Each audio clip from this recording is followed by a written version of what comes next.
नमस्कार। आज हम राजस्व मंडल के कार्यों के बारे में चर्चा करेंगे।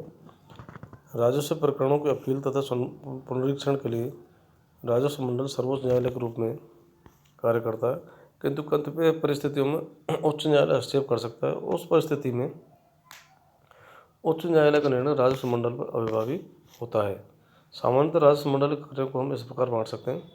राजस्व प्रकरणों को सर्वोच्च न्यायालय के रूप में भूमि, कृषि, काश्तकारी, भूमि सुधार तथा भू राजस्व संबंधित कानूनों के अंतर्गत उठने वाले विवादों तथा अधीनस्थ न्यायालयों के निर्णयों की अपीलों की सुनवाई का कार्य राजस्व मंडल करता है। राजस्व मंडल ने स्वयं की न्यायिक प्रक्रिया तथा नियम निर्धारित किए हुए हैं। सामान्यतः मंडल की कार्य प्रणाली दीवानी प्रक्रिया संहिता 1908 के अनुसार संचालित होती है। राजस्व न्यायिक तंत्र में नायब तहसीलदार, उपखंड अधिकारी, सहायक कलेक्टर, जिला कलेक्टर, राजस्व अपील अधिकारी, भू राजस्व प्रबंध, उपनिवेशन आयुक्त तथा भू अभिलेख निदेशक इत्यादि कार्यरत हैं। राजस्थान राजस्व मंडल निम्नलिखित अधिनियमों से संबंधित प्रकरणों की सुनवाई करता है। भू राजस्व अधिनियम 1956, राजस्थान काश्तकारी अधिनियम 1955, राजस्थान भूमि सुधार तथा जागीर पुनर्गणना अधिनियम 1959, राजस्थान उपनिवेशन अधिनियम 1971, राजस्थान भू सुधार एवं भूस्वामियों की संपत्ति अधिग्रहण अधिनियम 1963, राजस्थान जमींदारी एवं विश्वाधारी उन्मूलन अधिनियम 1959, भारतीय स्टाम्प अधिनियम 1952, राजस्थान सहकारी संस्था अधिनियम 2001, राजस्थान जागीर निर्णय तथा प्रतिक्रिया अधिनियम 1955, राजस्थान पब्लिक मांग वसूली अधिनियम 1952, राजस्थान वन अधिनियम और अन्य अधिनियम। इस सन 1984 में बिक्री कर न्यायाधिकरण की स्थापना से पूर्व राजस्व मंडल राजस्थान बिक्री कर अधिनियम 1954 के मामले की भी सुनवाई करता था। इसी प्रकार मंडल के पास राजस्थान उत्पाद शुल्क अधिनियम 1950 और राजस्थान नगर पालिका अधिनियम 1959 के अंतर्गत कुछ अधिकार थे जो संभागीय आयुक्त को दे दिए गए हैं। मंडल के अधीन आने वाले अधिनियम तथा प्रकरणों में समय तथा आवश्यकता अनुसार राज्य सरकार परिवर्तन कर सकती है। वस्तुतः राजस्व मंडल राजस्व मामलों का राजस्व में सर्वोच्च न्यायालय है,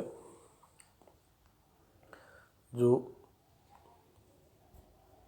अपील, पुनर्व्याख्या तथा संदर्भ प्रकरण भी देखता है।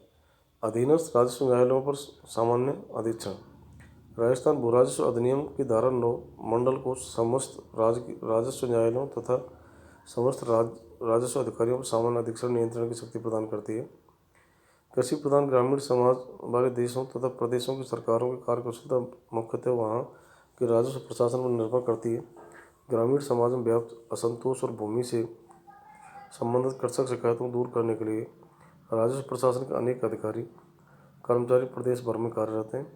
इन अधीनस्थ राजस्व अधिकारियों यथा जिला कलेक्टर, उपखंड अधिकारी, तहसीलदार, नायब तहसीलदार, कानूनगो, भूमि अभिलेख निरीक्षक तथा पटवारियों पर निरीक्षण एवं नियंत्रण रखना बहुत आवश्यक है।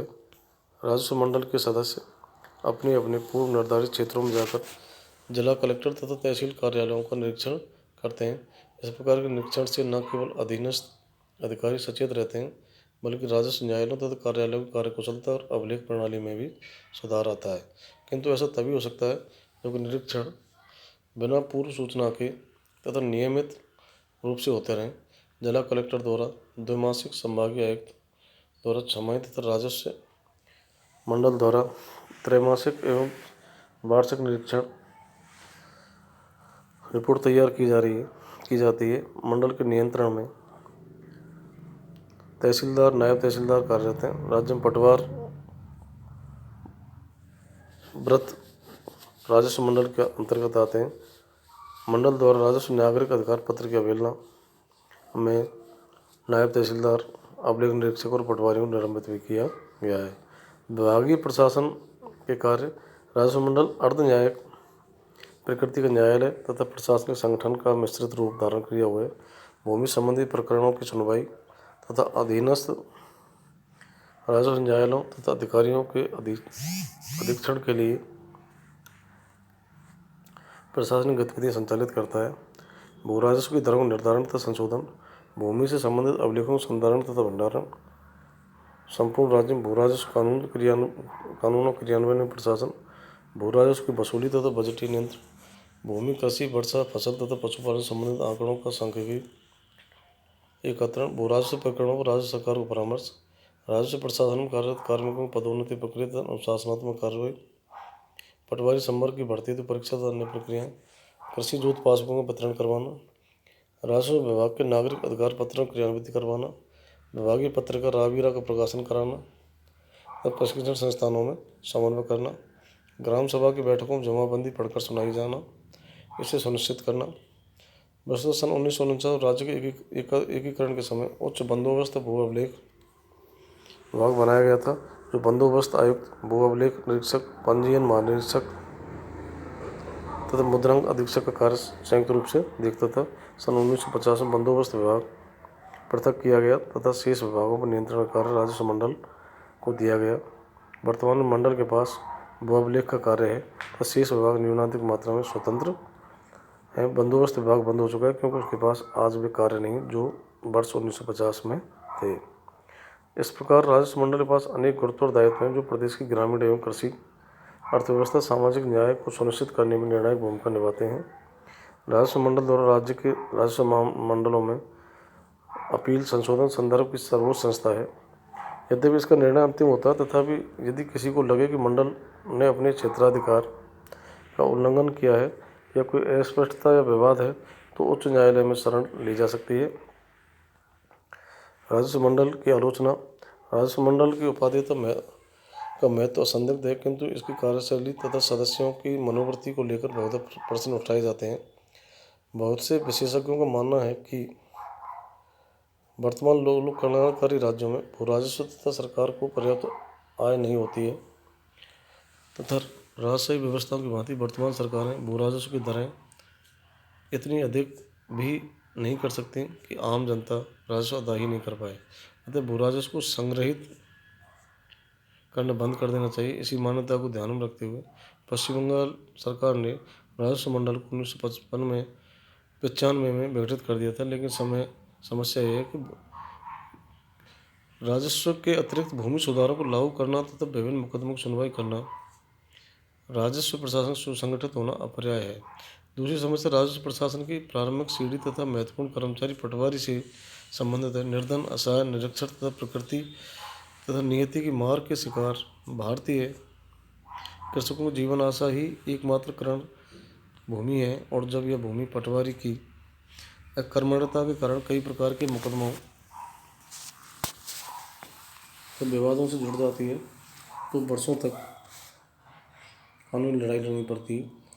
सिविल न्यायालय की जटिल, खर्चीली तथा कार्याध्यक्ष की शिकार न्याय प्रणाली से मुक्ति पाने हेतु पृथक से राजस्व मंडल की स्थापना की गई थी, किंतु राजस्व मंडल में आज भी वर्ष 1981 मुकदमे विचाराधीन में। ऐसे में यह प्रश्न स्वाभाविक से उठता है कि राजस्व मंडल की कार्य प्रणाली भी सामान्य न्यायालयों की तरह से कभी की जा सकती है। सन 2015 तक कुल लंबित मुकदमों की संख्या 4,10,000 तक पहुंच चुकी थी। तीसरा बिंदु राजस्व की पूरी मात्रा एकत्र करने से संबंधित है। राजस्व मंडल राजस्थान की वार्षिक प्रशासनिक रिपोर्ट वर्ष 1996-97 के अनुसार केंद्रीय सरकार के विभिन्न विभागों के विरुद्ध 829 लाख रुपये भू राजस्व के बकाया थे, जिनमें से विभिन्न सरकारी विभागों के पास पैसा बकाया था। भारत में स्वतंत्रता के पश्चात जो प्रशासनिक ढांचा अपनाया गया वह ब्रिटिश विरासत का पर्याय है। तब ब्रिटिश शासकों ने वह ढांचा अपनाया था जो मुगलों द्वारा अपनाया गया था।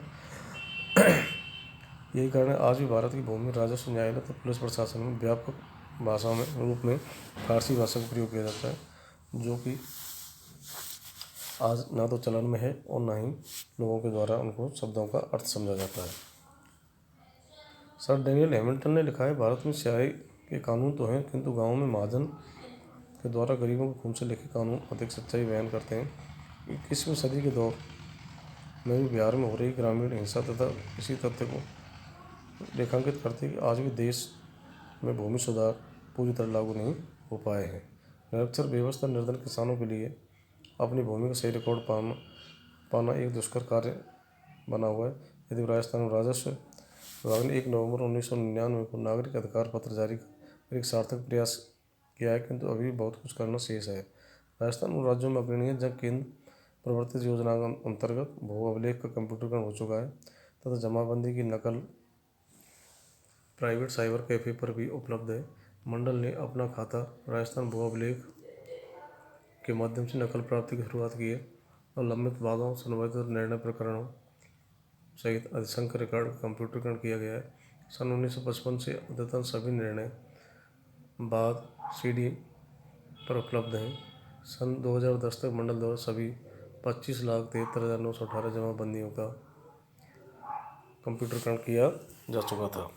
सन 2015 में आयोजित राजस्व लोक अदालत अभियान में लाखों मुकदमे ग्राम पंचायत स्तर पर ही आपसी सहमति से निस्तारित हुए।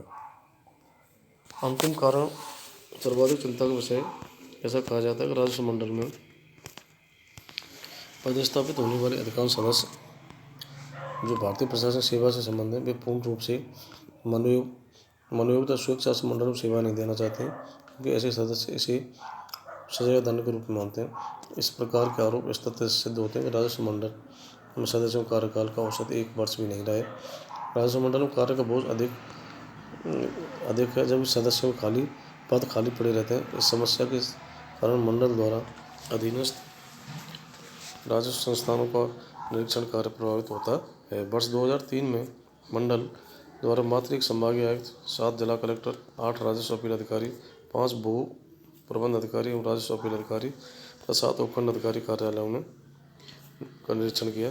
विशाल राजस्थान की तुलना में ये 1 वर्ष के आंकड़े अत्यंत निराशाजनक तथा तस्वीर प्रस्तुत करते हैं।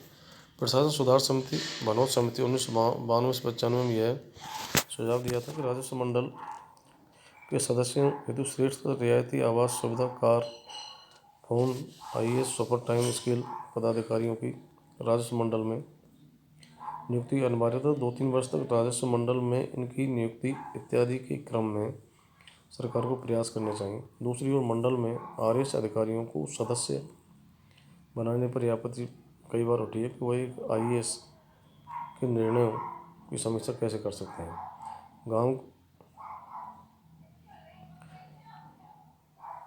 गाँव के नाम बदलने की प्रक्रिया भी बहुत जटिल है जो राजस्व मंडल के द्वारा की जाती है। धन्यवाद।